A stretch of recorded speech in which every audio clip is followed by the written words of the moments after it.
Well, you just completed an extended tour, probably the last ever Toto. Yeah. Is that correct? Yeah, it's sad to think that that's probably the end of it, but it's kind of up to those guys. I mean, I had done a year ago January, I was doing Steve Lukather's solo record, and the Porcaro family's been very dear friends forever. Jeff was one of my closest friends, and I've known Jeff and Steve and Mike and Joe and the whole family forever. Well, I knew that Mike was having some issues with his hands. He had some problems going on. So Steve said to me, he said, look at Mike, he's really having problems. He needs some downtime. He said, is there any way you could do the tour? And he said, we've got like, it was, start to end was 14 months. There was a couple little breaks in it, but it was a pretty extensive tour, and almost all of it was overseas. So I kind of said, more than I would have normally done, I said yes, just because these were friends and I felt a different obligation with them. So I kind of cut loose a few things I had in the book and explained, look, I can't do it, I've got to split and do this. The hard part was I had like a week to learn their show. And so it was like really immersing yourself in their music. And that music is not easy. I mean, it's pop music, but I mean, there's barely a note that hasn't been thought out. And my feeling was that in moving into his position to give him time to deal with his whatever's going on, I wanted to get as close to him as I could so that it wouldn't be jarring for the band and the fans.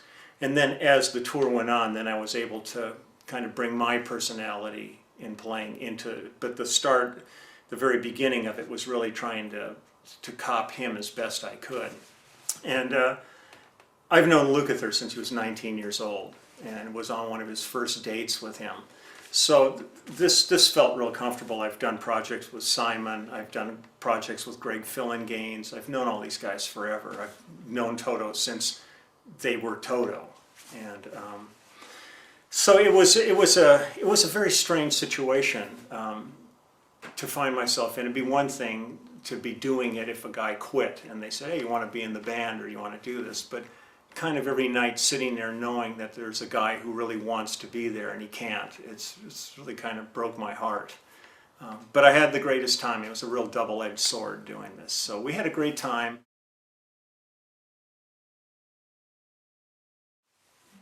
When we had a baby grand piano in the house when I was growing up, and I started studying piano when I was 4, and studied piano up till I was 12, and then went into junior high school, and I walked in, and at this point I had won like awards at the Hollywood Bowl and all kinds of stuff.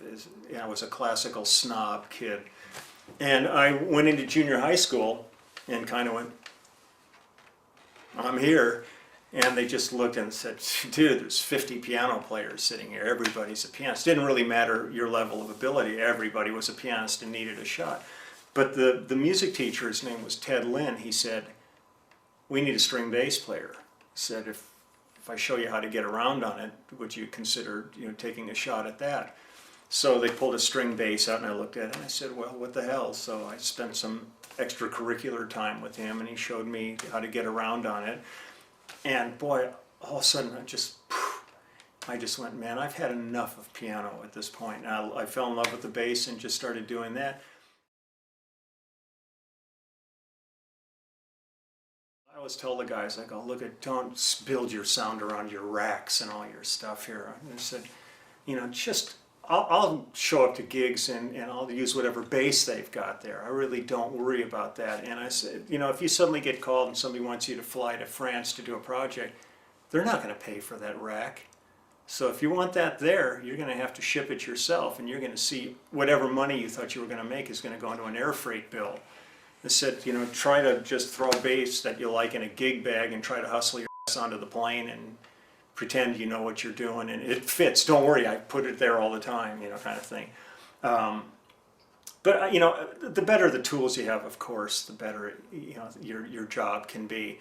But to me, that's not everything. 90% of really what goes on is between your brain and your heart and your hands, and whatever piece of firewood you've got is it's either going to be a nice piece of oak or you're going to be burning plywood because you still need to get warm. So whatever.